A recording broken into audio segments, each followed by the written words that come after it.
नमस्कार दर्शक बंधु सुभद्रा योजना की नहीं आसिला नुआ अपडेट कौन से अपडेट आसतु यही वीडियो जानवा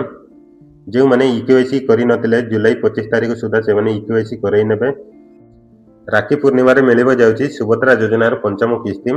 जो मैंने पेंडिंग किस्ती पाई नथिले से गोटे थर के समस्त किस्ती टंकार पाइबे बोली सुभद्रा और नुआ हिताधिकारी जोड़े बोली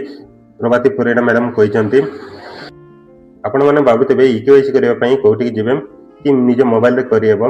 इकेवाईसी करने सीएससी सेंटर किंबा मो सेवा केन्द्र को जावाक पड़ो बायोमेट्रिक मध्यम इकेवाईसी करने पड़ो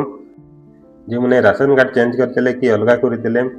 कि इकेवाईसी करते गोटे मंडे क्लियर हो डीबीटी करने निज बैंक अकाउंट रे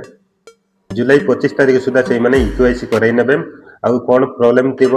डीबीटी लिंक एनपीसीआई लिंक ये सब जहाँ बैंक जाए इकेवाईसी करने अगस्ट 28 मिलवा जाऊँगी सुभद्रा योजनार पंचम किस्ती जो मैंने भी टोटाल किस्ती पाई नथिबे से एकाथर के 25,000 टंका पाइबे field verification block level officer मान निर्देश देते जुलाई 25 तारीख सुधा कंप्लीट करने एलिजिबल इक्यूआईसी पेंडिंग 28,681 एमती केते अछि